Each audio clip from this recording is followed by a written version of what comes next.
Ya, lalu apa saja aturan baru yang tercantum dalam Perda Penanggulangan COVID-19 DKI Jakarta? Kita bergabung dengan Wakil Gubernur DKI Jakarta, Ahmad Riza Patria. Assalamualaikum Bang Riza. Assalamualaikum, selamat sore. Ya, bisa dijelaskan kembali Bang Riza untuk Perda COVID-19 di DKI Jakarta ini Bang? Ya, jadi alhamdulillah kemarin Senin 19 Oktober DPRD telah mensahkan satu regulasi yang penting, yaitu Perda Penanganan COVID-19. Di Perda ini mengatur lebih lengkap, lebih komprehensif, karena memang sebelumnya segala ketentuan terkait COVID di Provinsi Jakarta, selain mengacu pada peraturan Kementerian Kesehatan, itu kami di provinsi yang memiliki kewenangan, yaitu Pak Gubernur mengeluarkan Pergub dan Kepgub serta surat edaran di dinas terkait.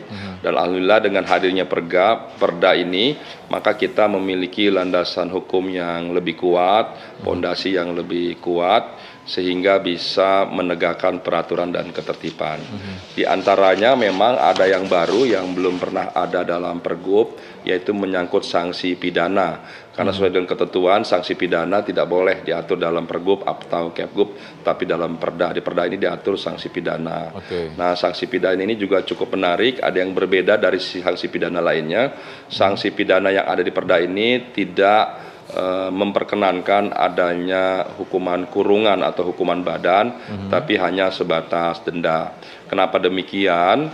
Karena terkait PSBB ini bukan sebuah kejahatan, tapi kelalaian akan pelanggaran. Sehingga sanksi yang dibuat oleh kami bersama DPRD ini berupa sanksi denda. Baik. Ada juga yang baru, diantaranya bagi mereka warga negara yang tidak ingin atau menolak dilakukan testing, kemudian yang menolak nanti diberikan vaksin, termasuk yang mengambil paksa jenazah yang terpapar virus corona, ini akan diberi denda maksimal 5 juta dan bisa sampai 7,5 juta apabila diikuti dengan ancaman. Ya, Bang Riza, tadi Anda mengatakan bahwa perda atau sanksi ini tidak berlaku sanksi kurungan, ini hanya berlaku denda. Lalu bagaimana bagi warga yang tidak bisa atau tidak mampu membayar sanksi? Misalnya masih adakah sanksi berupa seperti sosial, seperti menyapu jalanan atau yang sebelum-sebelumnya pernah dilakukan, Bang? Ya, Perda ini tidak tidak menghilangkan Pergub atau Kepgub yang ada. Jadi alhamdulillah Perda ini justru menguatkan Pergub yang pernah ada. Di antaranya kami pernah membuat Pergub 79 tahun 2020 tentang denda progresif, itu tetap diakomodir. Kemudian juga terkait sanksi-sanksi lainnya dan ketentuan lainnya. Jadi alhamdulillah Perda ini justru memberikan penguatan dan tidak mengurangi Pergub yang pernah ada. Jadi ini lebih melengkapi. Oke, jadi sanksi ini berlaku mewakili 3 di antaranya ya Bang ya, tadi menolak vaksin, kemudian PCR, dan juga mengambil paksa jenazah COVID-19. Apabila 1 di antaranya dilanggar, maka sanksi itu berlaku begitu Bang ya?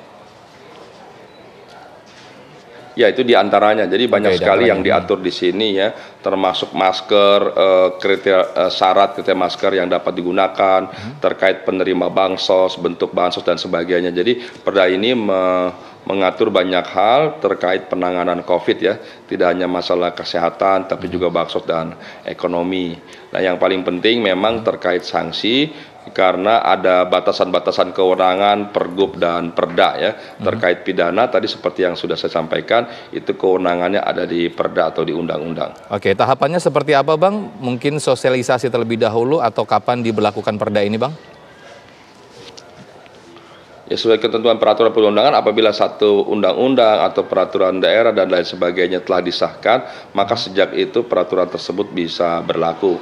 Dan DPRD DKI Jakarta, seluruh pimpinan dan anggota terus melakukan sosialisasi melalui program sosialisasi Perda. Kemudian kami juga di internal Pemprov juga melakukan sosialisasi melalui sumber daya yang dimiliki, melalui media kami yang kami miliki dan medsos dan sebagainya yang kami miliki.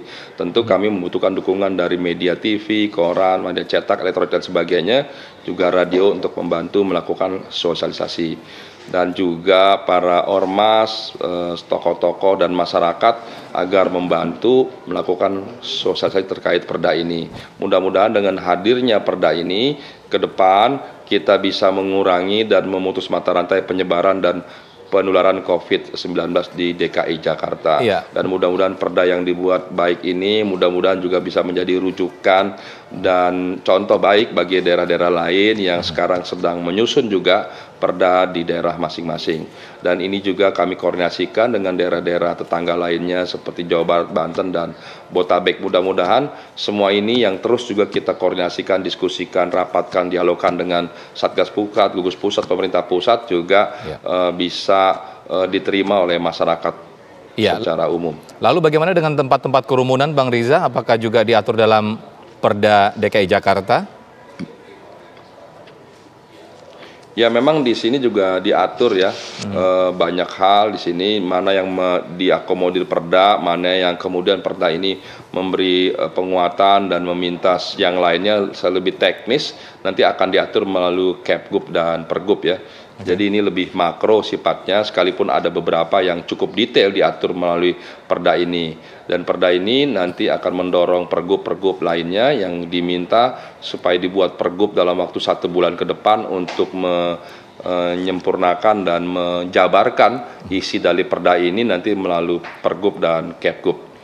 Baik, Bang Ahmad Riza Patria, Wakil Gubernur DKI Jakarta, terima kasih atas waktunya. Selamat sore, Assalamualaikum.